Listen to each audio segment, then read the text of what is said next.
Republic, the people here in Nevis, those in St. Kitts, those in the wider Caribbean, and of course those who are even farther afield. I have come again on this Sunday to share some information and to take questions from you in relation to this ongoing COVID crisis that we are encountering. I should tell you that I feel much more confident today than I did last Sunday or the Sunday before that, because each week that we go by with no new confirmed cases, it is a week that we ought to rejoice about. Our last confirmed case in Nevis was on April the 7th, and since that we've had no additional cases. I was very pleased to learn that the 22 Nevision students that returned from Jamaica and who were in quarantine, together with their counterparts from St. Kitts who were in quarantine over in St. Kitts, that they all were tested and that all their tests came back negative. And therefore, as a result, those students, those young people, were allowed to be reunited with their families. And I say praise be to God. On their behalf, on behalf of all who are involved in this, I am entirely happy about it. I am very proud and pleased that those young students are now free, COVID-free, and can join their families. As of today, we have no tests that are pending. We have done 124 tests. Of those, 120 have been negative, 4 have been positive. There are no pending tests, as I said. We've released 241 persons from quarantine. We have had no deaths. We have now only 1 person who is still in quarantine, and the 4 persons have fully recovered. And so I feel very confident today to say that at this point in time we have no active COVID cases on the island of Nevis and no known cases on the island. Let me just use again the statistics. We have tested 124 persons to date. We have 120 negative results. We have 4 positive results. We have no tests that are pending. We have had 0 deaths. We have released 241 persons from quarantine. We currently have 1 individual who's still in quarantine, and the 4 persons that tested positive have all recovered. Again, I say praise be to God. I am entirely delighted that we can report this kind of news.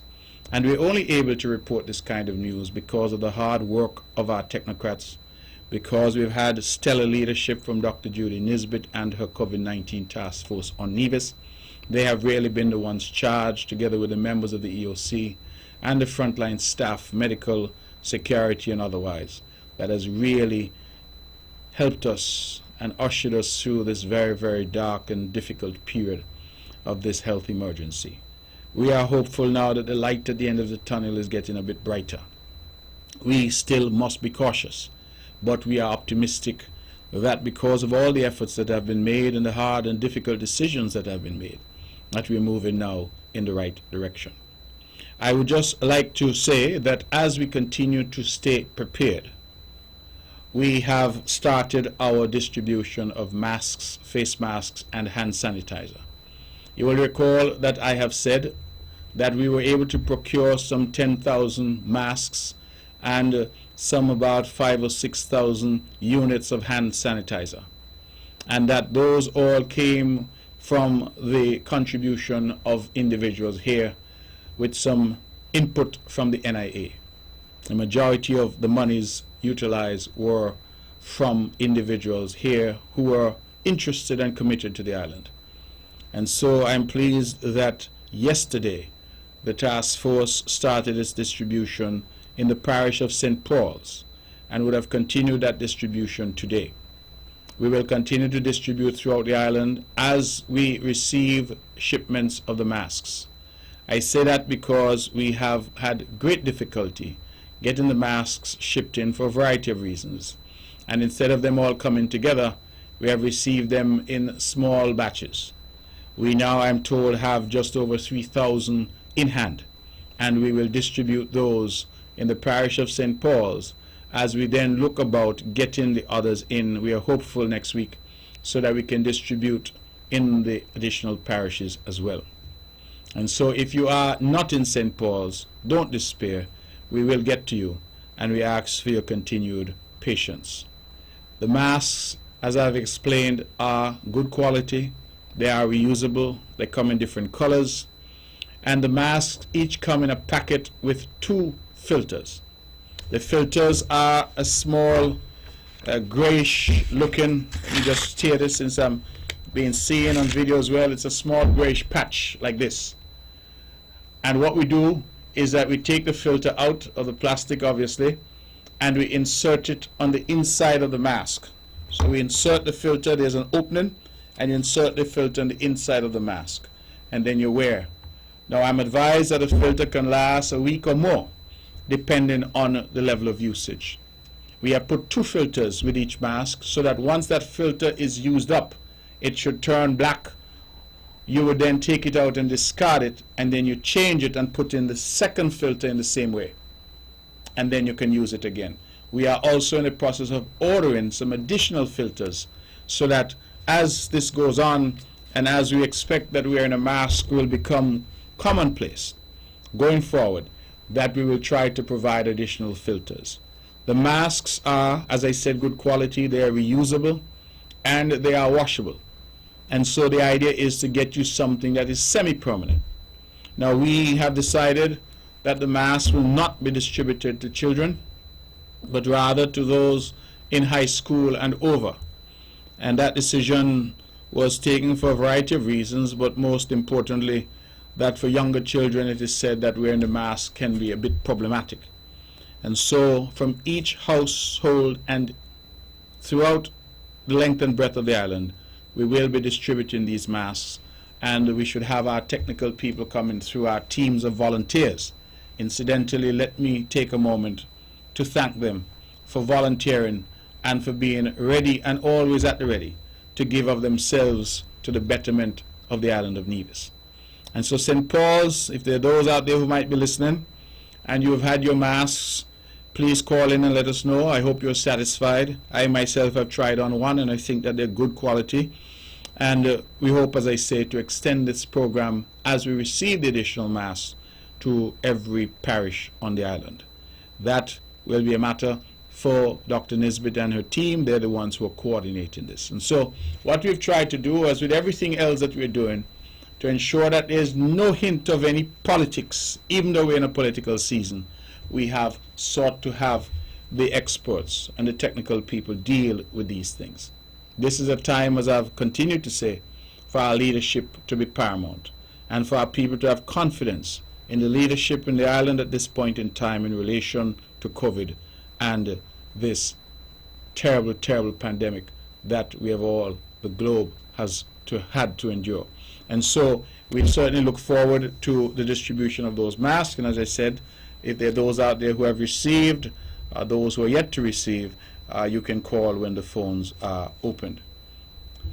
I would like to just commend the students. I've had some dialogue with a few of our students overseas. The federal government had announced a particular program to provide some assistance to those students who are in need. I have referred to the matter here. I have since had the opportunity to have some discussions with colleagues at the federal level about how this program is going to work. And I can say that the Nevis Island Administration will be responsible for the students who are Nevisian. These are students who, and I continue to emphasize, demonstrate that they are in need. We are not therefore giving a check to every student. You have to be overseas, you have still to be overseas, and you have to be in need. Now someone said to me, why are we discriminating? And I'm saying we are not discriminating. We have very scarce resources. COVID has destroyed the economy here. Our tourism industry has collapsed. The revenue for the government is and has all but disappeared. And so we have to be prudent with the scarce resources that we have and to ensure that we are sending resources in the direction that it is most needed. Not all students are in the same position. Some have parents that are adequately resourced to take care of them. Some students are on full scholarship. Therefore, they have everything paid for. Others are already receiving assistance from the government. And so we are trying to ensure that the students that we assist are the ones that are most in need. We have also been advised that some of our students have the citizenship of major countries such as the United States, the United Kingdom, and Canada. Indeed, we are told that some are able to access assistance from those countries because they hold a citizenship of those countries. And so we are saying to our people, as we always do, that this is a time when all of us have to be responsible and disciplined. This is not a free-for-all. This is not any effort on anybody's part to take advantage of the system. This and these programs are designed to help where the help is most needed, bearing in mind that the resources are very, very limited. The government is being called upon every day to do more.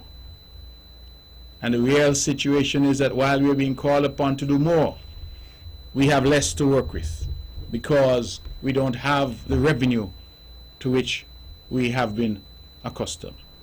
And so we continue to ask for patience. I'm aware that our permanent secretary in the Ministry of Human Resources, he will be on a call this evening with our students, and I am hopeful that they can work things through so that the little assistance that we are offering, which I'm advised is 1,000 EC dollars per month, that assistance, which we hope will go for 3 months, that assistance could be worked out so that we get money into the hands of those students who most need it. That is the objective, and that is what we're seeking to do. And so I'm aware that I've asked our permanent secretary in education, our permanent secretary in the Premier's Ministry, our permanent secretary in human resources, that troika, that they would fashion a policy. They've done so. That they would communicate with our students overseas. They have done so. And that they have developed a form and an application process, and that has been communicated to our students.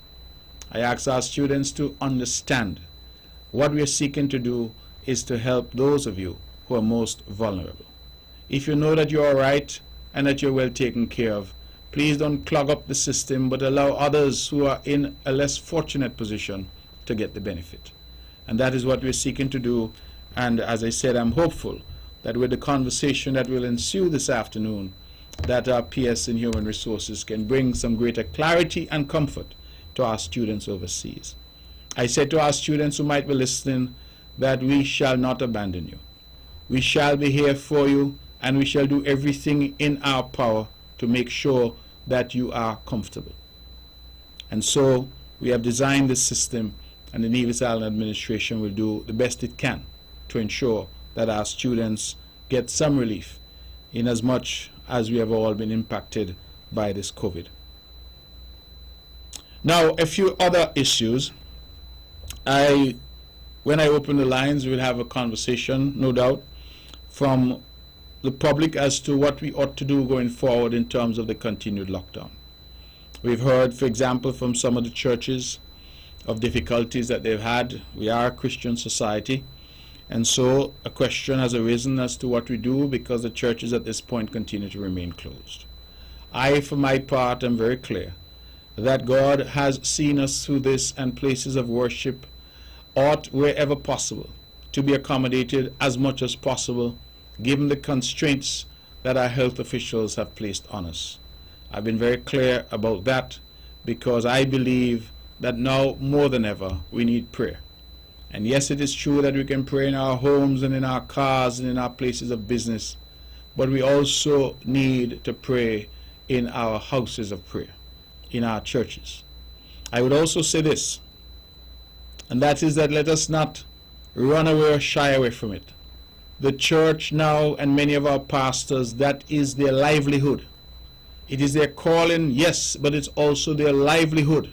Some of them may not want to put it like that, because I know it is always a ticklish subject, because some people feel that pastors should be poor, they should dead for hungry, because they say that is what Jesus would want. I don't know that Jesus wants people to suffer. I believe that Jesus would want everyone to be successful. And so, for my part, I well understand that some pastors, they have their families, and it is the church and the church members that support what they do, support them, pay them a little salary that they in turn have to use for their families and the upkeep of their families, pay mortgages. Sometimes some churches have built nice premises, they have to pay for them. And so while it might be uncomfortable for some pastors to make that case themselves, I believe I can make it for them, that the continued closure has come at a high price to them as well, spiritually and financially. And that is the reality. And I do not know at this stage whether we will be talking about bailing out the church.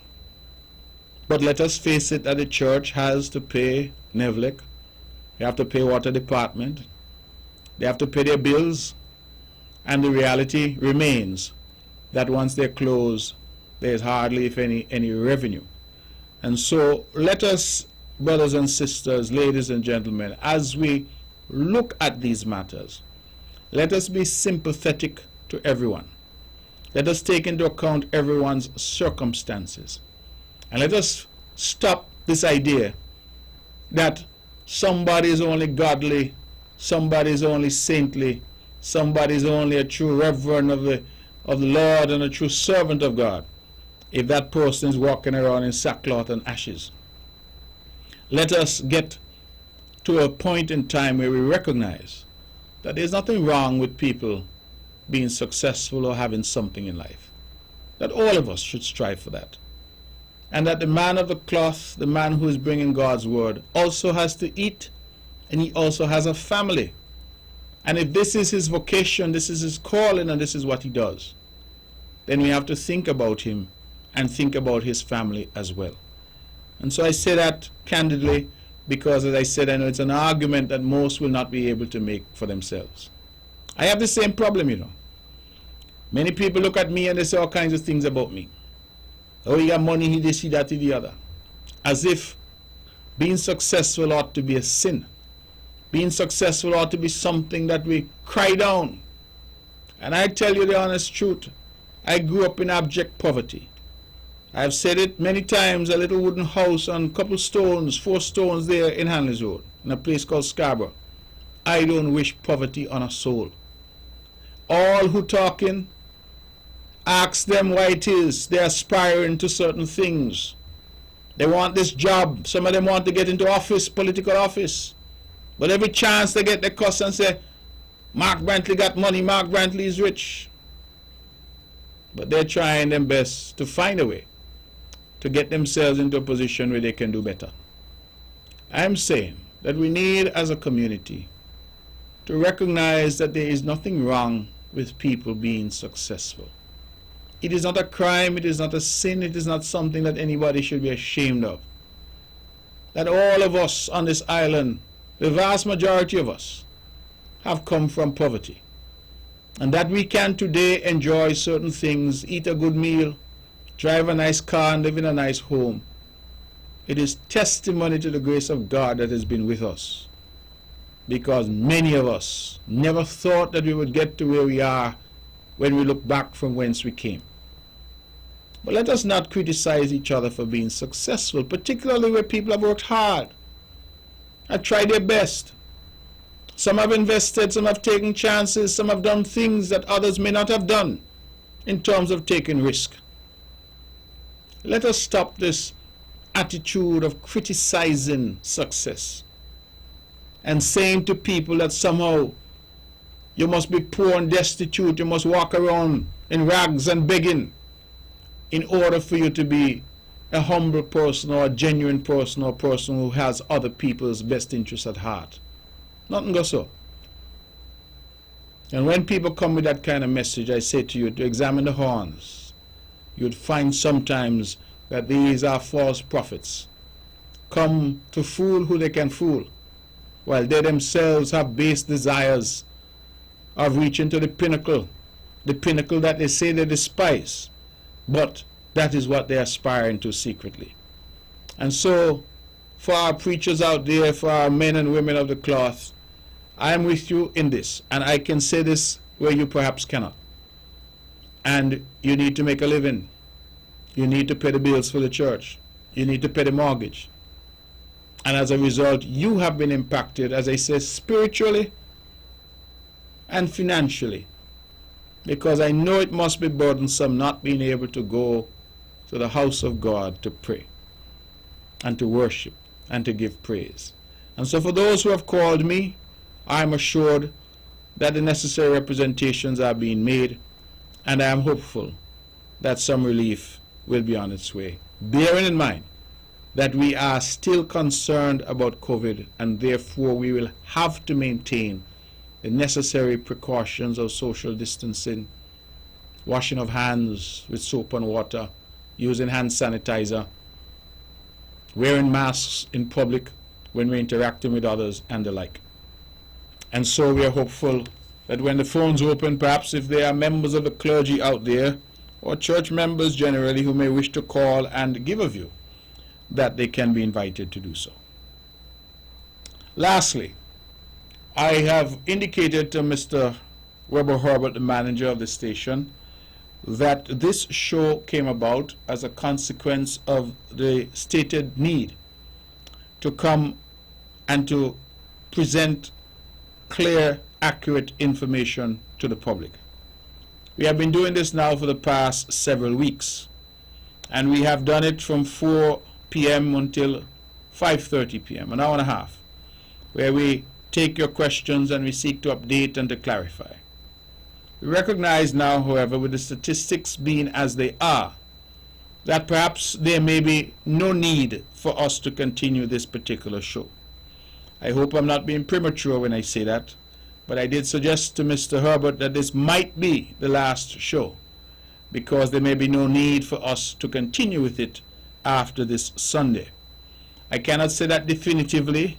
I will be speaking with him as the days unfold, because as we get more and more of our results back, and here now we have nothing pending, as St. Kitts now, which had only one case still active, as they now have full recovery over there, which I anticipate will happen, it means therefore that we can start to do things a little differently, continuing to be cautious, but perhaps with a greater optimism as we move forward. And so I am not yet sure if I'll be here next Sunday, God willing, but certainly we'll let you know if anything changes. And so I feel again that the light at the end of the tunnel is getting brighter. But we ought not to forget how it is we got to this point. We got to this point because of the hard work of many. We got to this point because of the sacrifices. We got to this point because our people, by and large, were compliant and did the things that they were asked to do. And as a consequence of all of those combined efforts and the grace of God, because let us not forget, were it not for His mercy, we would not be able to say the things that we are saying today, that the island of Nevis at this point has no active COVID cases.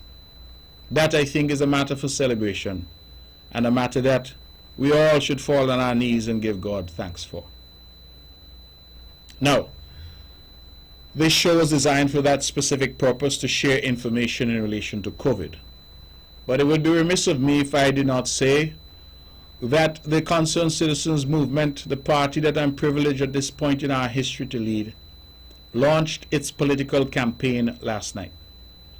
It was a fantastic event, done virtually, but covered also by Von Radio.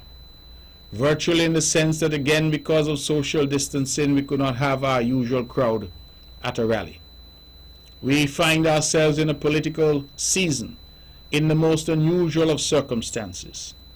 You will recall that I have said time and time again that I, as Premier and as party leader of the CCM, we had taken a decision collectively that we would not engage in party politicking while our people were in grave danger from COVID-19. We think that much of that danger might have receded at this point. We are cautious and yet optimistic. But we also have now a new development, and that is that the federal parliament has been dissolved.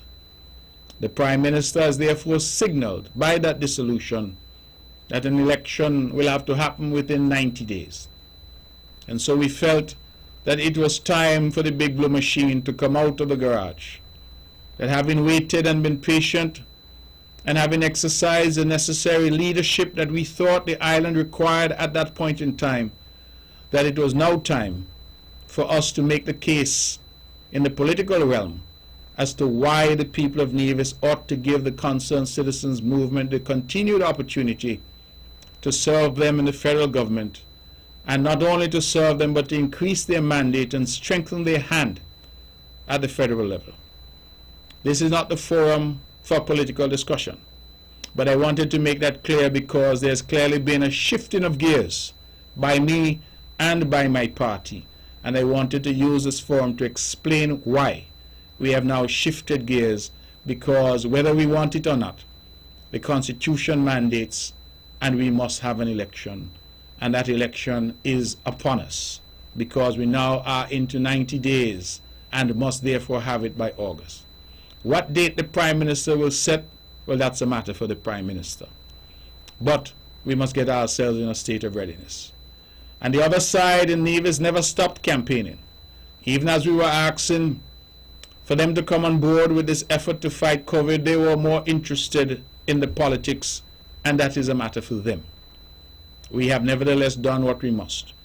And I, as leader of government, have now on 2 occasions written to the lone parliamentary member for the opposition and updated her as to where we were and what we were doing.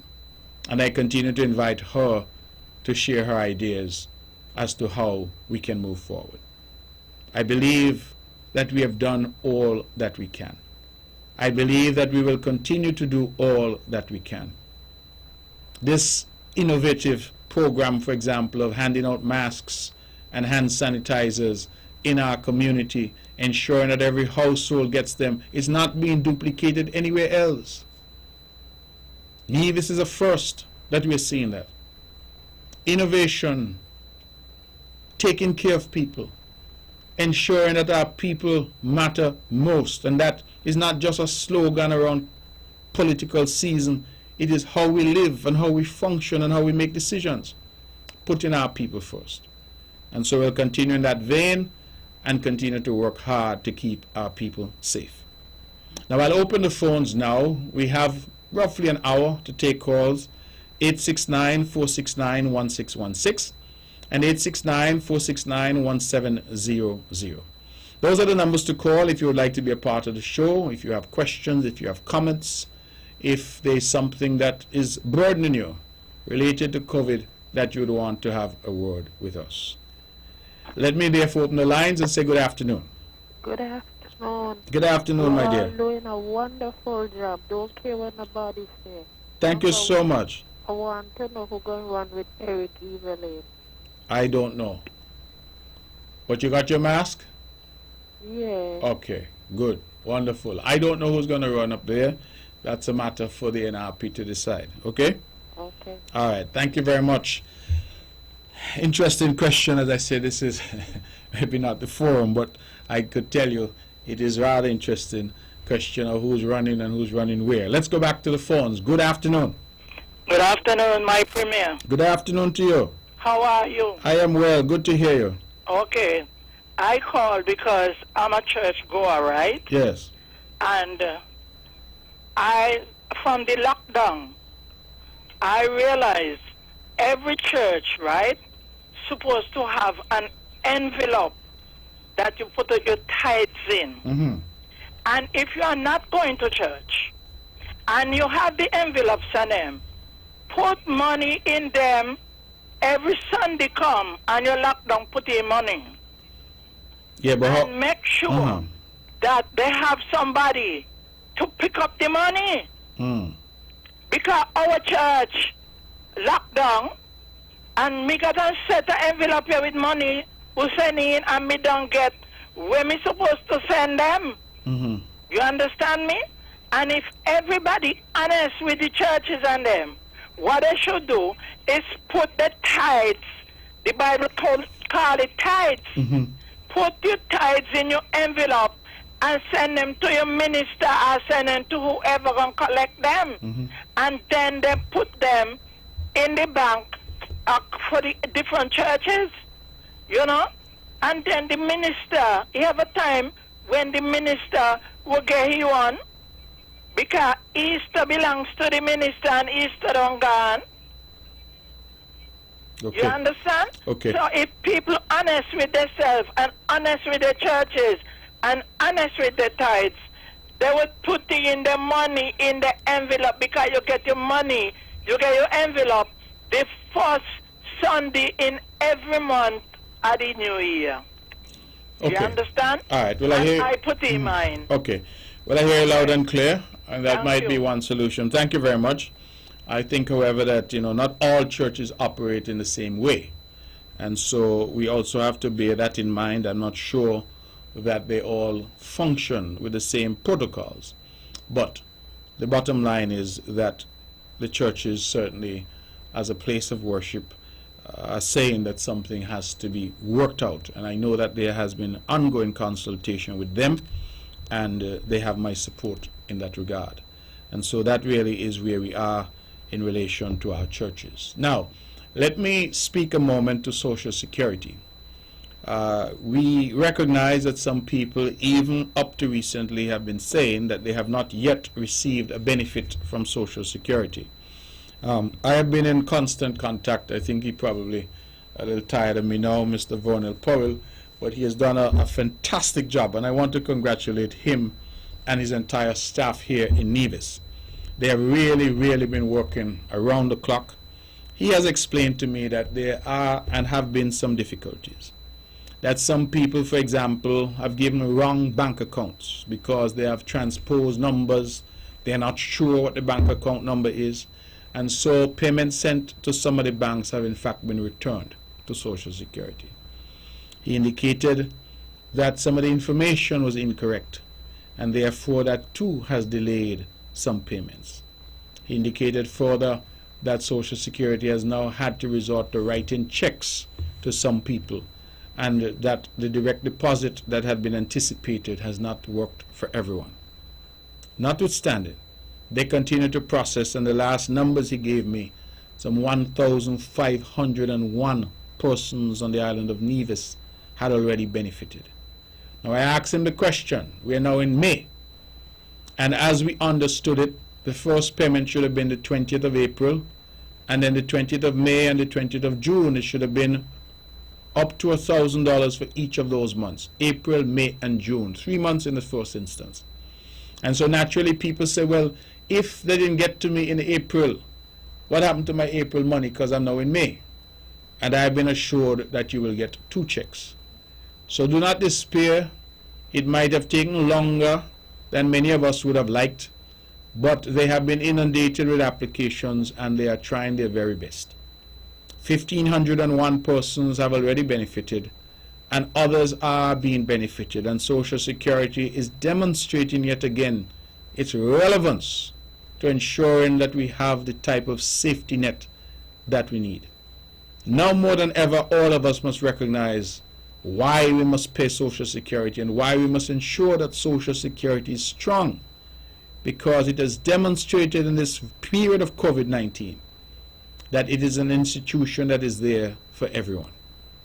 So 1,501 persons have so far benefited, and others are being processed. And if you did not get your money in April, do not despair. When you get it, you will get for April and May. And that is what they're seeking to do. And I continue to say congratulations to Mr. Powell and his entire team here in Nevis for the excellent work that they've been doing. So please have some patience. If you must call me, but when you call me, all I can do is call Social Security, because it's not a government process. It's a Social Security process, and certainly we do not control it. But I know that Mr. Powell and his team have been quite forthright, and when I have called, they have given me accurate information, and that information has been relayed on occasions to bring some ease to people who have been concerned that they have not got their money on time. Let me go back to the phone and take some more calls. Good afternoon. Good afternoon, Honorable Premier. Good afternoon to you. Thankful to be on this forum. I'm calling in as a pastor, and I do want to first of all say thank you for your support of the church in your expressions today and I know prior. And the matter of the churches being reopened is, of course, a great concern. But before I go into the meat of my statement and what I really want to say in regards to the churches, I do want to preface that by saying that I'm profoundly grateful for the work of our emergency personnel and all that they have done to be able to help us to navigate this very difficult period. But even as we celebrate some of the successes, it is so very important that we are profoundly appreciative to God for helping us to get to this point. Yes. Because were it not for His mercy and His grace, we would not be here today.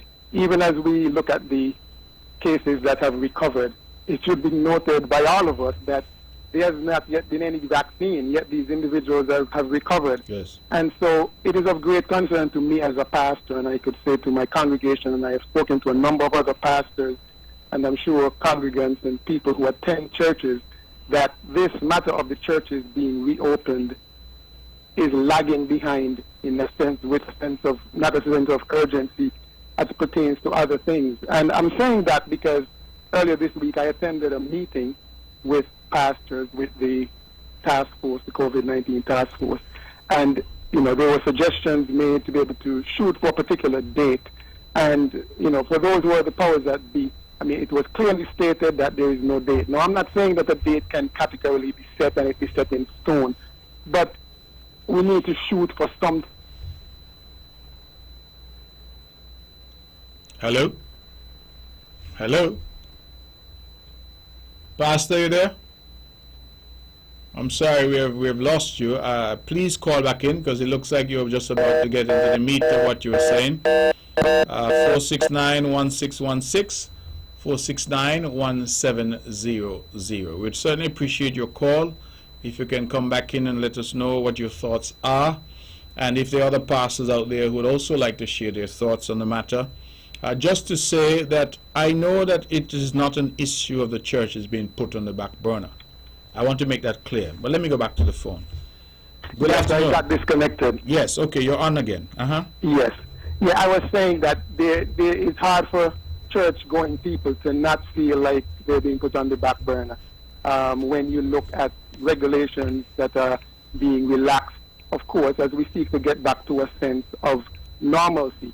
And when you look at it, individuals who are attending churches are the same ones who are going to the supermarket. They're the same ones who are going to work. They're the same ones who are patronizing other businesses with an effort to be able to continue to go about life as we know it the best way how going forward. And so I want to just appeal as you continue to support the churches and for all those who are in a position to make a decision, that it is of critical and vital importance that we treat this with a matter of great urgency and priority.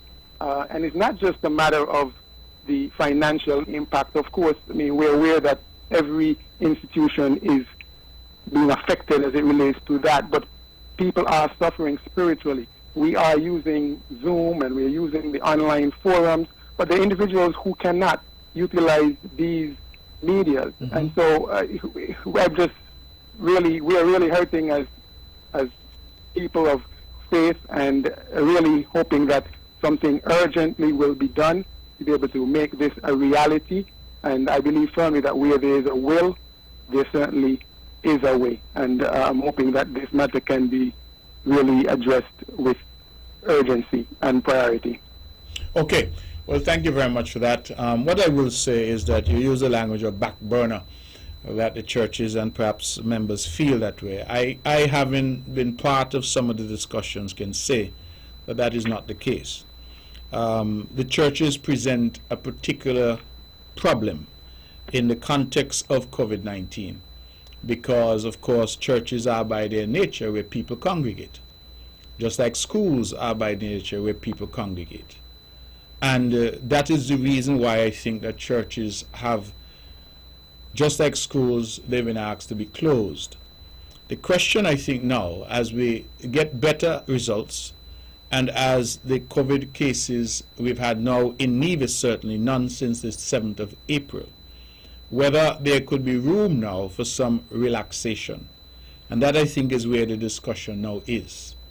I was, for example, told by health professionals that they have the example of Germany, which was cited as an example where people went to church, and because of the nature of some church activities, singing, for example, which causes people to spray, whatever from their mouths, and particles from their mouths can spray. And this is said it is that how you spread COVID. It is through, various fluids such as those emanating from one person, and whether through a sneeze or cough, infecting others. And so they suggested that singing was one of those things that could lead to that. And so I think there was a real concern as to how you practice the necessary protocols to keep people safe in the church. How do you deal with singing? How do you deal with people, for example, wanting to take communion? How do you deal with all of that? So those were the concerns. I am, however, suggesting that through discussions with the various churches, through the consultation that is ongoing, that it appears that some consensus is emerging, and I'm optimistic that we'll have a resolution, and that perhaps those churches that have the capacity to put in place the necessary hand washing, hand sanitizing, wearing of masks, social distancing, they have enough pews to accommodate people, maybe only 2 in a pew, whatever the case may be. Remember the buses, the passenger ferries, all had to make adjustments. So the question would be whether or not the churches can also do that. But I hear you, Pastor. I hear you very clearly. I understand what you're saying, because the Zoom, as you say, doesn't reach everybody. If you don't have internet or you don't have a device, you can't participate. And even if you have both, sometimes you don't have the technological savvy to participate. And so I hear you, and that is why I said I believe it has been a spiritual and a financial burden. I touched on the financial side because I think that perhaps some pastors do not feel comfortable doing that. So I appointed myself your spokesperson in that regard. But let's go back to the phones and take some more calls. Good afternoon. You're on the mic. Okay, sorry about that, caller. Could you call back 869-469-1616 and 1700? In fact, said you're on the mark. You're not. You're on the show. And so if you can call in again, I'd appreciate it. Now, just to update on our food voucher program, I am also very proud about that program. But before I do that, let me go back to the phones. Good afternoon. Hello? Hello? Caller, are you there? Okay, that caller isn't there. Let's try this one. Good afternoon. Good afternoon. Yes, good afternoon. Hello? Yes, good afternoon. Go ahead.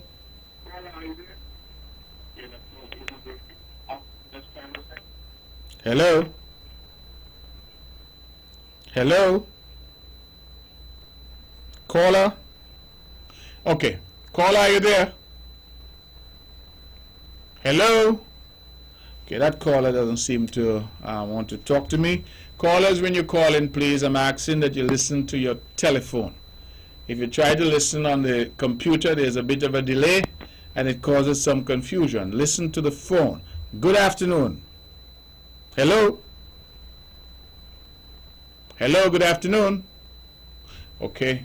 It's 5:15 o'clock. We're taking your calls on 869-469-1616 and 869-469-1700.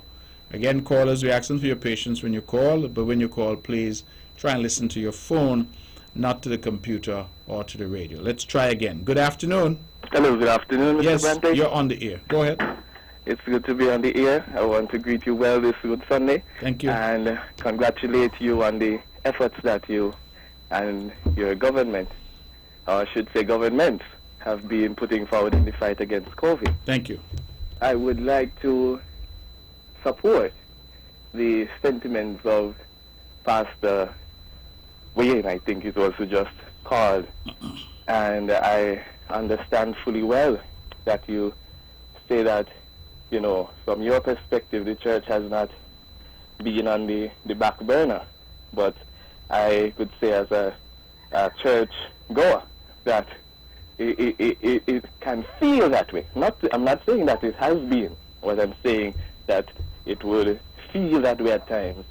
I recall that there was one time that the government would have had one of those, the orders, they are updated, and one in particular allowed persons to go to barber shops and salons in a time when the country was on lockdown, and you had really nowhere to go.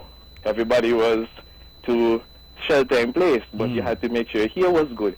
And in that same order, it was echoed pretty clearly that there should be no religious gatherings. Now, I think, it's those instances that would cause persons to feel, even though it may not be the case, that the church is put on the back burner. I know that places like Jamaica, they never restricted, they never totally done away with religious gathering. There would have been a limit. That was a limit put on all gatherings. First it was to 20, and then it was to 10, that you had to ensure that there were no more than 10 persons gathering in any one place, and of course to follow the social distancing and hand hygiene and everything else that has been echoed throughout this time of global pandemic. But I'm not to say that Jamaica is an example by any means to follow in all things, but in some instances like that, when we are allowing persons to attend a barber shop, where the barber's hand would be all in your personal space, I think that some consideration should have been given to churches to meet with restrictions on the number of persons and to ensure that they observe the protocol of personal distancing and hygiene and the like. Okay. I know that places like schools are closed because children cannot be trusted to observe these things. If they go out for break, somebody is going to sit by their friend and so on. But I'm wondering, are we treating the church and the church members, the children of God, as small children? That would cause us to think that the church has been put on a back burner. So I think that there should be some consideration as soon as possible to ensure that persons can worship the Lord together, no matter how small the numbers are. Because then, of course, a pastor with a small group could then broadcast his service. But when there is no religious gathering at all, not even that is possible.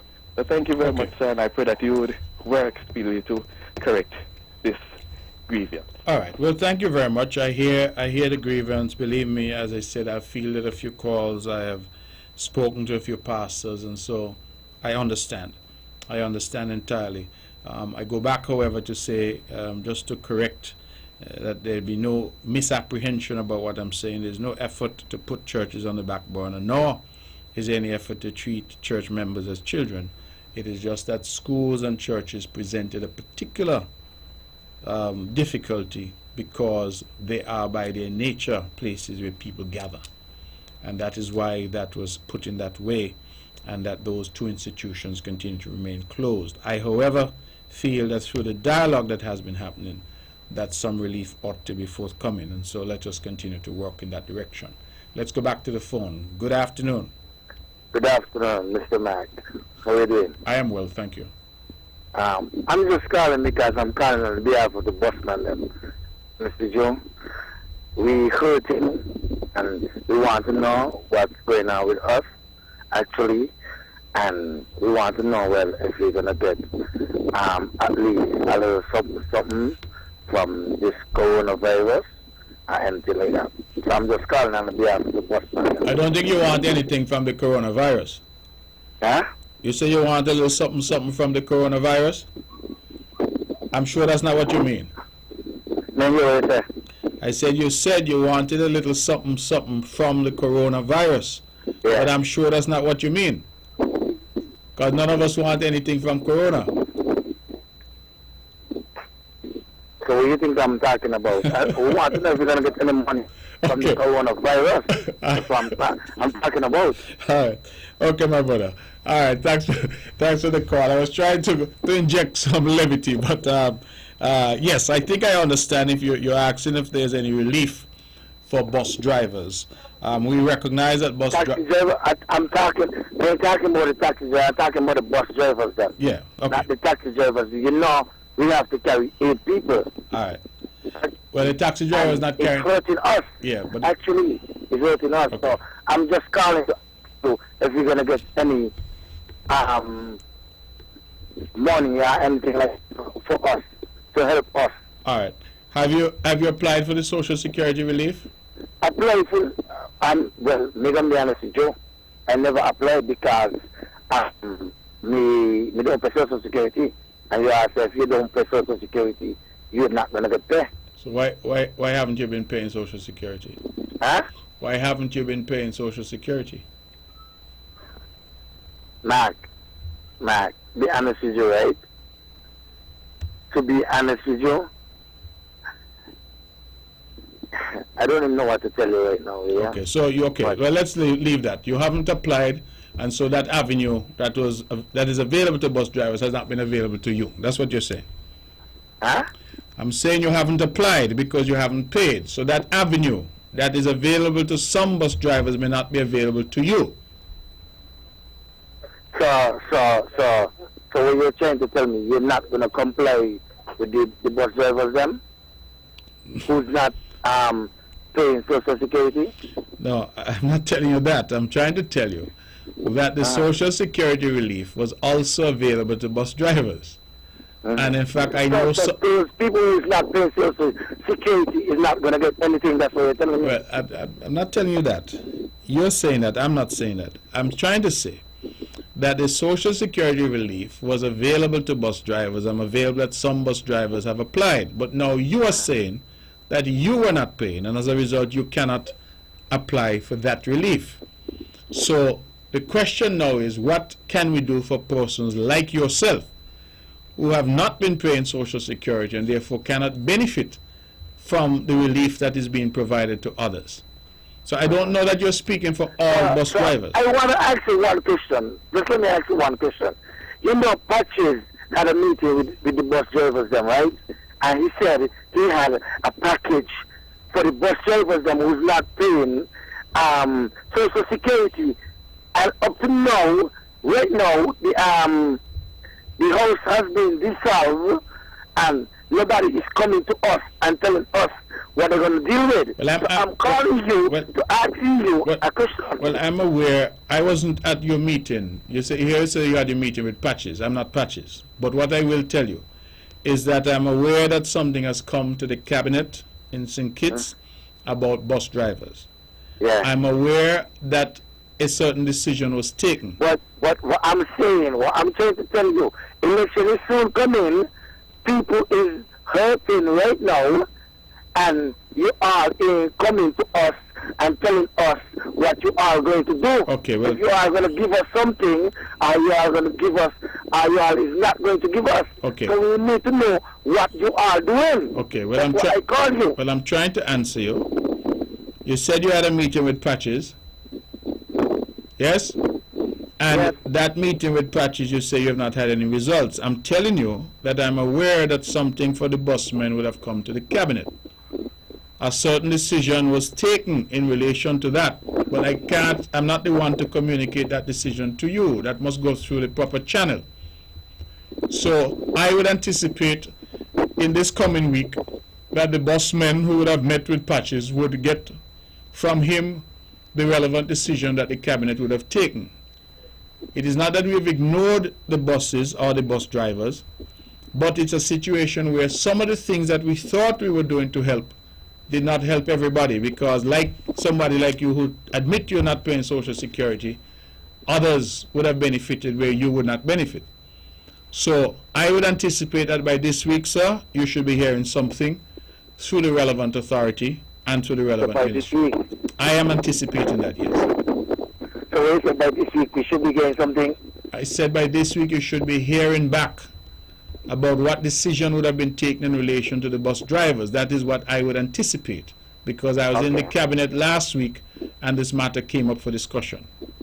Okay then. Okay? Well, I'm just calling because I'm curious, because nobody's saying nothing to us, and nobody's telling the busman them what's going on or anything like that. So So I'm just curious. I just let me call you and ask you about it. Okay. So I just like to tell you thanks and have a good day. All right. Okay, my brother. Appreciate the answer you give to me. So I'm looking forward for this week so I could get a good answer if we're going to get something or if we ain't going to get anything at all. Okay. All right. Yeah. I'm hopeful you get that answer this week, as I said, because I know that position was taken as far as I'm aware. So you should be all right in that regard. I'm hopeful that you get what you want this week in terms of a response as to what is possible in the circumstances. Let's go back to the phone. Good afternoon. Hello. Good afternoon, Mr. Brantley. Good afternoon, my dear. How are you? Oh, I'm fine. I'm wonderful. And what about you? I am doing well, and you know I always do better when I hear your voice. I listened to you last night till you finished. Ah. And you were so powerful, all of you all. Anyhow, put God first, and when the election comes, it's going to be short and sweet. Short and sweet, you so say? when you go to give your heart to the Lord, Uh-huh. and you get your little duck down in the water, it's so we're going to duck them. All right, my dear. Huh? I said, all right, I hear you. How are you doing? I am doing well, thank you. Oh, I have a lot of Nivision friends right now. Mm-hmm. Doing a call in every Sunday. The call, meeting my daughter up there, telling them how they love me. Your mother on the radio, you want to love Mark more than me. Well, some of them up there, they said they ain't like you, so I love you. I love you, love you, love you. Thank you, darling. See you. All right, we'll see you soon, okay? All right, thank you very much for the call. Let's go back to the phone then. The calls are coming in. Okay. Just to, again, with the bus driver who called in, again, I hear the anxiety, I hear the frustration, but it perhaps reinforces the point I was trying to make, that when we are conducting our business and we are dealing with things, we have to do what we know we ought to do. And if this gentleman, for example, was paying the Social Security, self-employed, would have no problem now. He would be able to access that relief. So you must understand that when government sits down and comes up with a plan, the plan is predicated on people having done what they're supposed to do. So I'm aware of some bus drivers, because I have some in my constituency, who have applied to Social Security for relief because they are paying their Social Security. They're self-employed individuals. And so the question that happens now is, what if you're not paying? That is, you're not doing what you're supposed to do. And now this calamity has come upon you. What do you do? And that is why I think this gentleman finds himself in a more difficult position perhaps than some others. But as I said, this matter has been considered. I believe that some decision has been arrived at, and I would hope that something is communicated as quickly as possible. Let's go back to the phones. It's now 5 o'clock. Good afternoon. Good afternoon, Mr. Brantley. Good afternoon to you, my You dear. know, see, these people don't got you tired. You must look old and weary now. Believe me. Uh-huh. Let me tell you something. I believe the government trying their best. And what I would like to find out, when persons work and they're not paying Social Security, that is not against the law? Well, it is against the law if they are employed Mm-hmm. and the employer-employee relationship is not being paid. Where things get a little iffy is when they're self-employed. Because when they're self-employed, they ought to register, but many people just don't register because they see Social Security as a tax. They don't see Social Security as an investment in themselves, because that's what it is. It's an investment that you make so that when you get to a point where you're sick, you become infirm, or you are retired, you can get a benefit. But many people do not see it as that. They say, well, I don't want to pay this money out of my money because I prefer go down the road and drink 2 Guinness with the money. Brantley, let me tell you something. Yes. I believe that our Social Security is well managed. However, it got to be persons who die and who are registered and leave money there, or persons who are working and have money there, or who would have worked and left money there once they paid up to when they were supposed to pay or whatever. I believe that some people, somebody got vexed with me, you know, but I believe that some persons, they well understand the system, but they find this. in a hard rut. Mr. Boundary, let me ask you something. I know that you all are trying as a federal government and a local up here by giving you monies and different stuff and people helping. But this is what, March, April, May. What will happen 3 months from now? You understand where I'm going? What are we going to do? Because as hard as it is, some people need to understand and tell them straight up, not because the election coming, they need to work and save something. Then, I mean, some people really can't save as they would like to save. Because I know what that is all about when me not pay for my house and still paying all kind of thing and you're doing all kind of thing and you're raising the children and you're sending the child to university and so, and that kind of thing. But when you can, you put away something. And I want to talk to the busmen them today. Because me not have nothing against them. But some of them need to learn to do another job. Have a skill different to being a bus driver, that when you're done, you have something to fall back on. And me ain't telling them this with any bad mind, you know. But it's good when somebody can learn something else. Then I see carpenter learn masonry. Some of them learn to do electricity and plumbing and all that. Mr. Bradley, let me tell you something. I got tired of work cut out for you, see? And I wish you all well. And I really mean it. I don't say no bad mind or nothing. But I don't believe it is easy on you all right now. No matter who in government, with this thing come, we didn't call it, you know. It just walked right in. I have another issue to bring up, you know. But if I bring up that, you know, but so I'm going to leave it right there. But personally, some people asking for help, they don't really need the help. Let somebody else get it now. Let somebody else get it. Learn to understand that everybody's trying. And just learn to bear and forbear, because I still mean it. Forget elections coming. I want to know what will become of us in the next few months. And I think that people not looking so far. Sometimes I wonder if you all started to giving out things too soon. Because the real brunt of it hasn't hit St. Kitts and Nevis yet. Honestly. It hasn't hit us yet. You understand? You have a good afternoon, and I wish you well as always. Thank you so much, and thank you for, as usual, your powerful commentary. Well, we have some more calls, so let me take those. Good afternoon. Hello, good afternoon, Mr. Brantley. Good afternoon to you, sir. This is Pastor Eric Maynard speaking. Hi, Pastor. How are you? I'm doing fine, Pastor Emeritus. Pastor Emeritus. Yes. Mr. Brantley, first of all, I want to congratulate the government and all those who are involved in this COVID thing. They did a wonderful job. Thank you. And no words, could express our gratitude towards them. However, as you would know, that I'm just want to follow up on what Pastor Wayne said. Two things. One, the matter of the singing, that has been said many, many times and a long time. And this German model.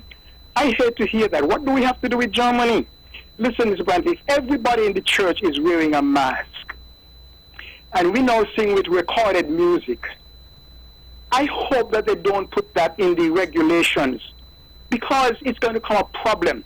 There is no way anybody could worship God without singing, according to Psalms 95 to 100. Every one of them says, sing unto the Lord a new song. Come before his presence with singing. There are three elements to worship. Three basic elements, because there are lots more. Prayer, singing, and the preaching of the word. And there could be no service without prayer, singing, and the preaching of the word.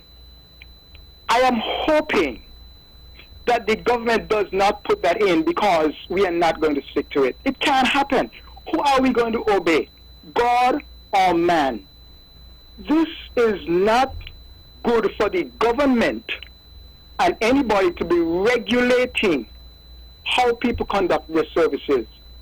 Ever since before the COVID-19 closed down, we have been practicing hand washing and sanitizing at the door of the church. Now, I know that the concern of those who are dealing with government is that their churches are not ready to meet the requirements.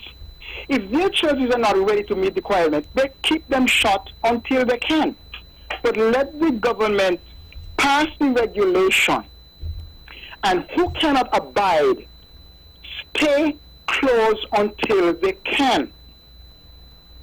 The 6 feet that they're putting apart, we can abide by it because, like I mentioned before, the churches have been practicing social distancing for the last 30 years. We have been in a drill preparing for COVID-19. You can't get families even to sit together.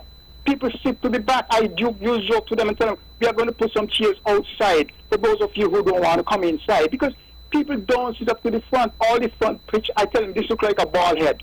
Everybody sitting at the back. One time I said to them, in here look like Slim's mouth, and it looked like there was a dynamite and people scattered all over the church. So distancing in a church is not a problem. Most of the churches, I could tell you. There aren't any large churches in Nevis, so we can't be comparing ourselves to Germany. If everybody has on a mask, why can't they sing? If there's recorded music, how can they spread through the mask? Thankful to the government for giving out the mask. We are going to abide by the rules. But government cannot be putting stipulation on churches and interfere with what goes on in the church. We will become like communist countries. And so I am asking very kindly that they stop dragging their feet. And I believe that it is not the government.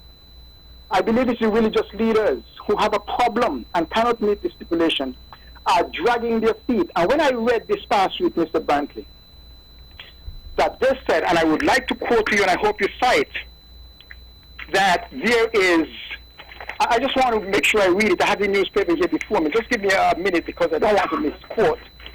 But it says here in print, as of last week, there is no timeline as to when the church is going to open. Mr. Brantley, this broke my heart and it made me cry this morning when we had our thing and we had so much trouble on Zoom. We are tired with Zoom.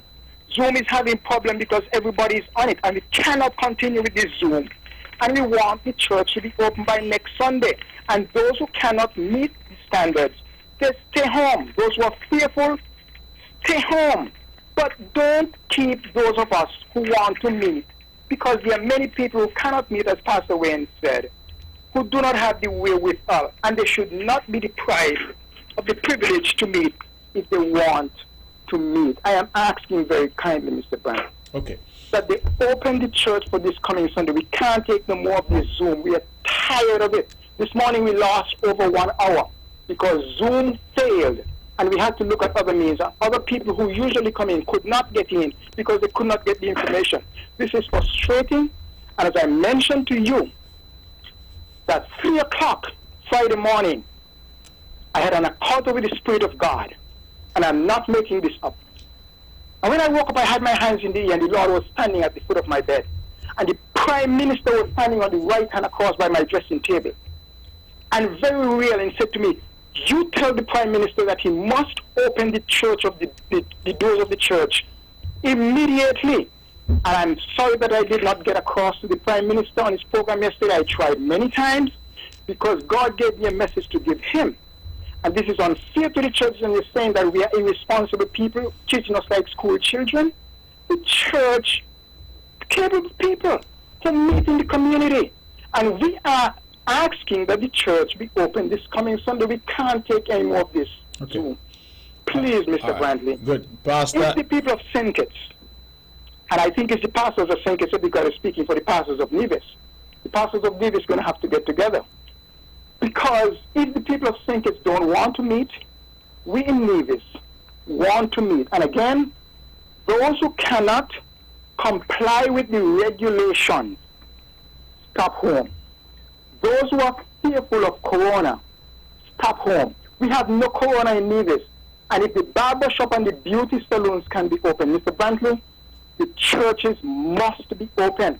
And with a pending election, Mr. Brantley, it's going to cause a problem if they do not allow people to worship. How can people go to vote if they cannot worship? And many churches are used as polling stations.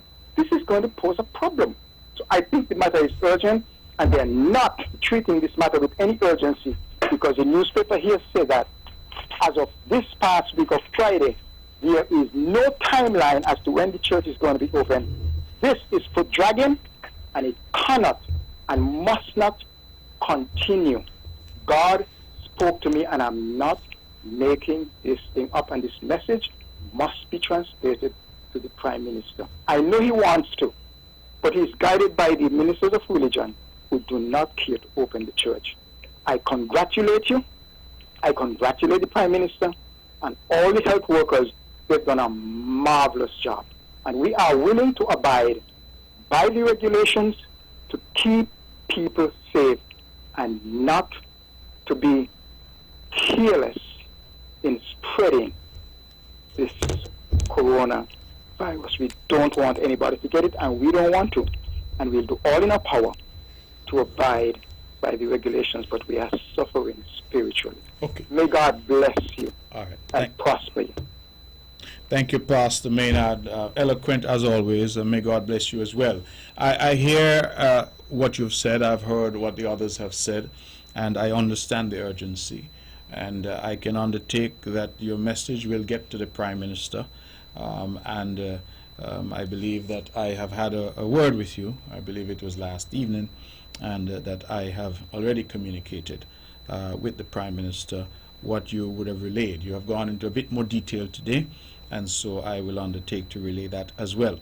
What I can say is that when the paper says there is no timeline, I am sorry that that language might have been employed, but oftentimes we say that so that it is another way of saying we do not have a specific date in mind. So it is not to say that we have no intention of opening the church anytime soon. It's rather to say we don't. Because when you tell somebody by next weekend, then they hold you to that, and it may not be possible. I know that because I get the question all the time, when is the airport going to open? And I would say there's no timeline at the moment. There's no specific time that I could give you, because you don't want to make a commitment that you can't then keep. So I believe it means nothing more than that. And I'm sorry that perhaps that language is not as elegant as it should be. But all it means is really I can't tell you with any definitive way when the church is going to reopen. I, however, share your view, and I said it at the top of the show, that we have to fashion something because people need to get back to worship. I take a slightly different view. My view is that the island and the country now more than ever needs prayer. I think a lady called in and said that the worst is yet to come, and I have been saying that we've had a health crisis. I believe that we're seeing some light at the end of the tunnel for that health crisis, but there is a larger economic crisis that I think we're only now seeing the tip of the iceberg. And that is the reason why I feel that we need to turn to God, because as much as I'm sitting here and I'm the leader of Nevis, as much as the Prime Minister is sitting where he is and is the leader of St. Kitts and Nevis, nobody has all the answers to this COVID situation. And anybody who tells you they do is not telling you the truth. It is a rapidly changing landscape, and we have to continue to adjust and to listen, and above all, we have to continue to ask for God's guidance. And so I know the relevance of the church at this point in time is always relevant, but I think more so now than ever, we need the church. And so you're not going to get any argument from me. We have been trying to balance keeping people safe with obviously returning people to a state of normalcy. And that's a delicate balance. We don't always get it right, Pastor Maynard, but we're trying, and I shall relay what you've said. Let me go back to the phone and see if anybody else is holding. Good afternoon. Hello. Hello? Yes, good afternoon. Yes, good afternoon. Am I on the air? Yes, you are on the air. All right. I want to just turn our attention to 1 Samuel 7 and 12. It says, Then Samuel took a stone and set it between Mizpah and Shen, and called the name of it Ebenezer, saying, Hitherto hath the Lord helped us.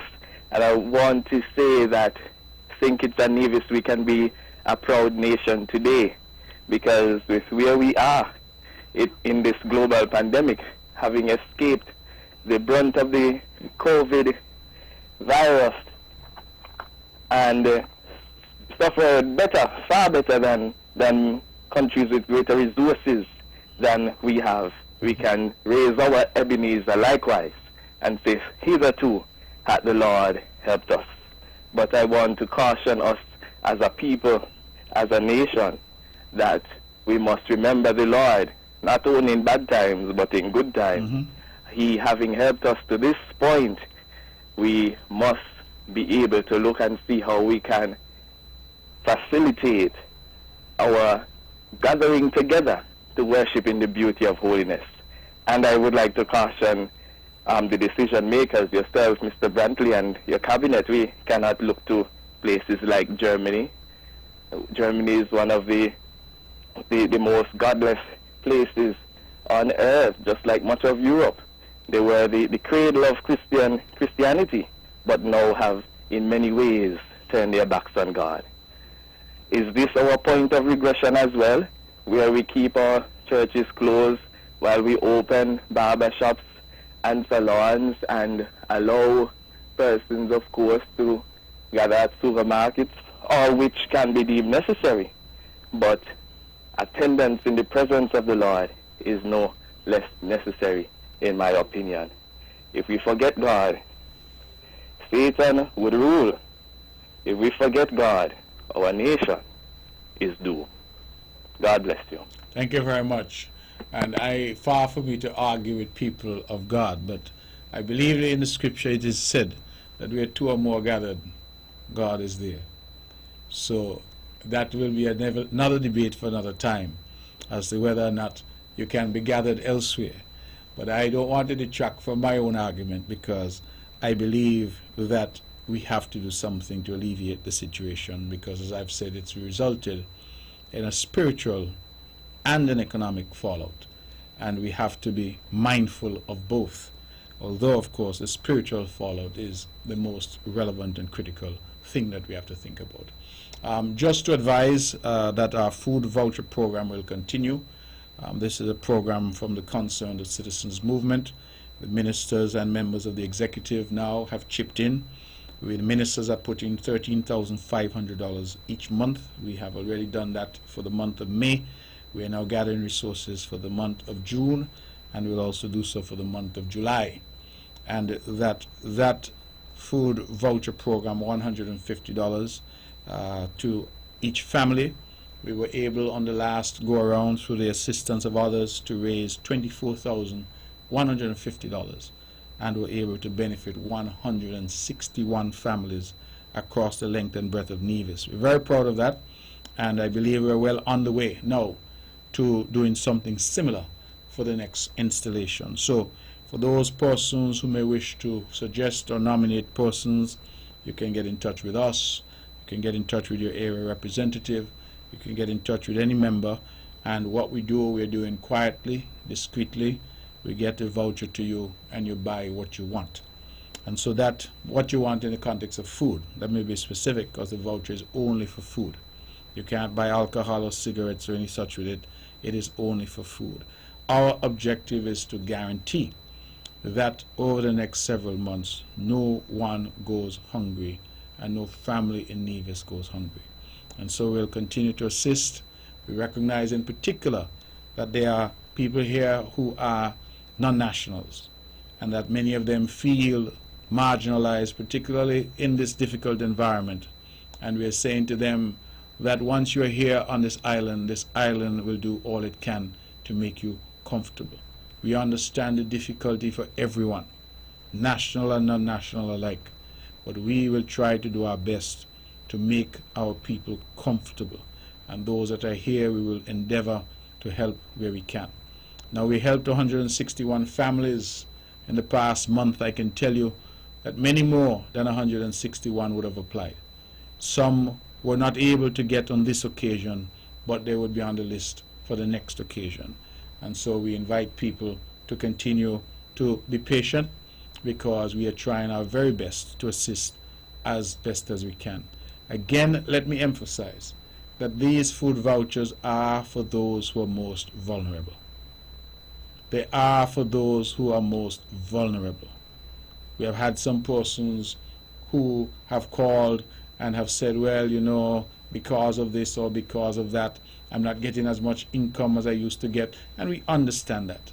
But we've said to some that, listen, there are people who are not getting any income at all.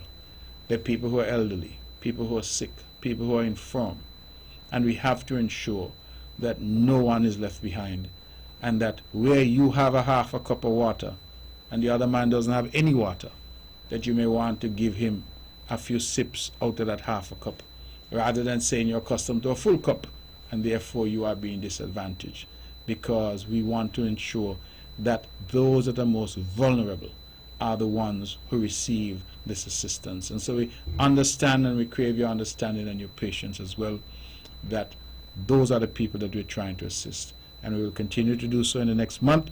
We would be happy if we could beat the $24,150 that we raised last month. Again, we're starting from $13,500. That is what the ministers are contributing from their pockets, and we're inviting others to contribute.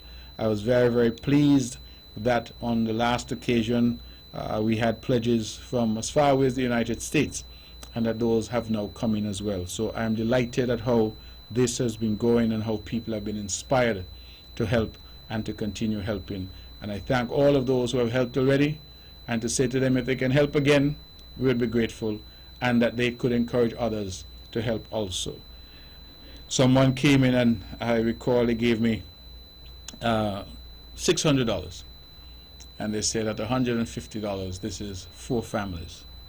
And I thought to myself, you know, that was such a generous gesture, and I'm thankful to all of those. Many, in fact most, not many, have said that they don't want any credit, they don't want their names to be called, they just want to ensure that they're helping.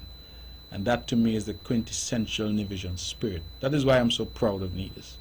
We have problems, and we have our bickering, and we have our falling outs, and our row and rare sometimes, but I'm so proud of Nevis, because as leader of Nevis in this incredibly difficult time, no leader of this island, indeed no leader in this region, has been through a pandemic such as this. None.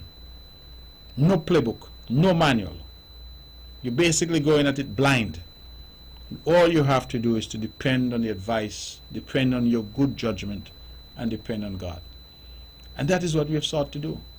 And so when I see that the people of Nevis have risen to the occasion and continue to give of themselves, of their time, of their money, of their talent, all I can say is that I am proud of the Nivision people, and proud to be premier of this island at this point in our history. I believe God put us here at this point for a particular reason. I think he required a particular temperament to be in charge at this point. Someone who's calm, sensible, someone not given to panic, not given to hysteria, because how easily we could have said or done the wrong things and created panic in the community. And I said from early that what we required was calm, sober, sensible leadership. And that, I believe, is what we have got. And we'll continue to do so with the various programs to assist our people. To the bus driver, I made a note that for those who are affected to the point where their income has been reduced, they may well want to consider applying under the Poverty Alleviation Program, or PAP as it's called, for $500 a month top-up. That has been available. In fact, the federal government, I would want to thank them. They have in fact put more money into that program, and I know that people are benefiting from that as well. I'm aware that bus drivers have asked for certain concessions, and again, that I believe is a decision that will be communicated to the bus drivers in short order. Ladies and gentlemen, we are indeed trying to do the best we can. I think the results that we have thus far demonstrate that there has been some success. I believe that the light at the end of the tunnel is shining brighter. I've heard the churches. I have heard their passion, and I agree with what they're saying. And I say to them that I will do all that I can with all the influence that I have, and they have a friend in the government, that we have not sought to forget them or to put them on a back burner or to treat them like children or any of those pejorative things that I would have heard, but rather it was always a debate and a dialogue as to what is the best balance between people's health and the normal activities that we would engage in. And because churches by their nature bring people together, that was always a concern, because we know that COVID needs people in order to move. Can't move on its own. It doesn't move in the air or on the bus. It needs people. It needs humans to carry it. And so the argument was that if you kept people apart, that's why we had lockdowns and curfews, kept people apart, that would be of value to us in fighting COVID and fighting it effectively. Again, the results suggest that we've had some success. May that success continue. Nevis, I'm proud to say, as of today, has no active cases of COVID.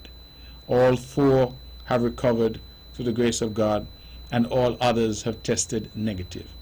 We have 1 solitary person left in quarantine, and we are hopeful that that person will be able to leave quarantine in short order, and which will mean that we have no persons left in quarantine at all. Government is slowly restoring its services, and we continue to work in this new normal that we have, wearing masks and the like. I end by thanking people for their patience over this difficult period. I point out that our mask and hand sanitizer distribution should have continued today in the parish of St. Paul's. And I say to the other parishes of St. Thomas's, St. James, St. George, and St. John's, that yours will come, that we will not miss any household, that we will seek to deliver these masks and hand sanitizers to every single household on the island. Again, I say, I do not know if this will be the last show. We'll monitor how things go. But if it is the last show, I would want to thank all who are part of it, to thank Weber Herbert here and the team at Von Radio for so readily coming to the aid of the Nevis Island administration and offering me as premier platform to come here every Sunday to talk about this COVID pandemic. If there are matters that arise over the next few days and I have to come back, I will. But until such time, thank you and God bless you. You are listening to the Premier of Nevis, the Honorable Mark Brantley. It is now 28 minutes after 5 o'clock. Keep it sweet. Keep listening to Vaughn.